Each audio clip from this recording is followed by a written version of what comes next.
Shalom sahabat Delima, firman Tuhan pada hari ini tanggal 11 Juni 2024 yaitu dari Ulangan pasal 23 ayat 5. Tetapi Tuhan Allahmu tidak mau mendengarkan Bileam, dan Tuhan Allahmu telah mengubah kutuk itu menjadi berkat bagimu karena Tuhan Allahmu mengasihi engkau. Demikian firman Tuhan. Adalah raja bangsa Moab, yaitu bernama Balak bin Zipor, yang telah mendengar bahwa bangsa Israel telah mengalahkan bangsa Amori. Keperkasaan bangsa Israel mengalahkan bangsa-bangsa lain membuat hati sang raja, yaitu Balak bin Zipor, menjadi gentar dan takut. Mengapa Balak ini merasa gentar atau takut?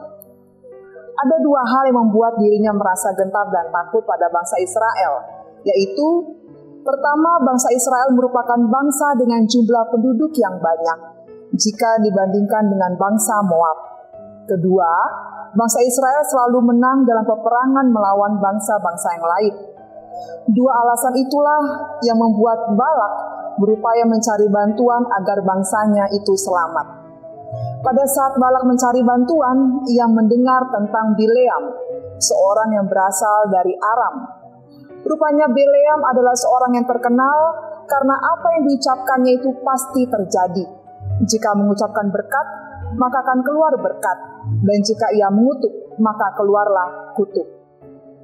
Hal yang menarik dari sosok Bileam ini adalah ia tidak langsung menerima pesanan Raja Balak untuk membantu bangsanya. Karena itu ia harus bertanya terlebih dahulu kepada Tuhan. Tampak pada Bilangan 22:18 kisah Balak dan Bileam ini, Bileam bukanlah pribadi yang mudah tergiur oleh harta benda yang dibawa oleh utusan Raja Moab, yaitu Balak ini. Dan tentunya Raja Balak berusaha terus-menerus untuk meminta pada Bileam supaya Bileam mau mengucapkan kata-kata kutuk kepada bangsa Israel. Akhirnya Bileam berangkat menemui Balak, dan itu pun karena Tuhan yang mengutus supaya ia berangkat dengan pesan agar Bileam tetap mengucapkan kata-kata berkat, bukan kutuk kepada bangsa Israel. Jemaat terkasih dalam nama Tuhan Yesus Kristus, lalu bagaimana pada akhirnya? Akhirnya yang keluar dari mulut Bileam adalah berkat, bukan kutuk, sesuai dengan arahan dari Tuhan kepadanya. Melalui bacaan ini ada beberapa hal yang menjadi perenungan kita. Yang pertama, bahwa karya Allah itu tidak dapat dibatasi siapapun dan apapun juga. Allah bisa memakai siapa saja untuk menjadi jalan berkat.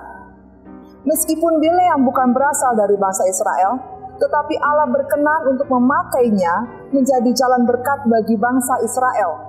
Allah memakai Bileam untuk menyampaikan kebenaran kepada Balak. Allah dapat memakai siapa saja yang dikehendakinya untuk melaksanakan rancangan keselamatannya. Bileam sang peramal yang rencananya mau dipakai Balak untuk mengutuk Israel, namun Allah justru memakainya menjadi alatnya guna memberkati bangsa pilihannya itu. Karena itu Tuhan bisa memakai siapapun, anak-anak, ataupun yang sudah lanjut usia, remaja, pemuda-pemudi, tetangga kita, rekan kerja kita, atau bahkan orang-orang yang tidak kita kenal sekalipun untuk menjadi saluran berkat bagi kita. Oleh sebab itu, jemaat terkasih, kita tidak boleh khawatir atas apapun dalam hidup ini, karena Tuhan punya banyak cara untuk menyampaikan berkat-Nya kepada kita. Lalu yang kedua, dalam kisah ini kita mengetahui bahwa Allah mengendalikan segala sesuatu, situasi kehidupan manusia. Allah mampu mengubah rencana manusia yang akan mengutuk menjadi memberkati. Ini menunjukkan kemahakuasaan Allah yang mampu mengendalikan dan memperbaharui kehidupan manusia dari yang buruk menjadi baik, dari duka cita menuju pada sukacita. Pengalaman Bileam ini membuktikan bahwa tidak ada seorang pun yang berhasil mengutuk orang-orang yang telah dipilih Allah untuk diberkati. Tuhan mengubah kutukan menjadi berkat karena kasih-Nya kepada umat-Nya.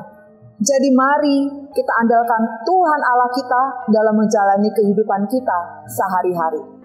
Lalu yang ketiga yang bisa kita renungkan dalam ayat ini adalah janji Allah untuk mengubah kutukan menjadi berkat pada akhirnya digenapi oleh Tuhan kita Yesus Kristus yang telah menebus kita dari kutuk dosa. Melalui pengorbanan Tuhan Yesus Kristus di kayu salib, kutukan yang seharusnya dijatuhkan kepada manusia dibalik menjadi pengampunan dan keselamatan dari dosa. Lalu yang keempat adalah bahwa Roh Kudus kembali mengingatkan kita bahwa kita selalu ada di dalam naungannya, atau Roh Kudus selalu berada di dalam diri kita. Oleh sebab itu kita harus berhati-hati dengan setiap ucapan yang keluar dari mulut kita. Tuhan mengutus kita untuk mengucapkan berkat, bukan kutuk. Kita dapat mengubah kutuk menjadi berkat ketika kita mau untuk memberkati dan tidak mengutuk akan musuh kita dan mereka yang menganiaya kita. Rasul Paulus bersaksi, apabila kita dikutuk, kita memberkati. Ketika kita dianiaya, kita menanggungnya. Dan apabila kita difitnah, kita menjawab dengan rahmat. 1 Korintus 4 ayat 12 sampai 13. Demikian firman Tuhan. Amin.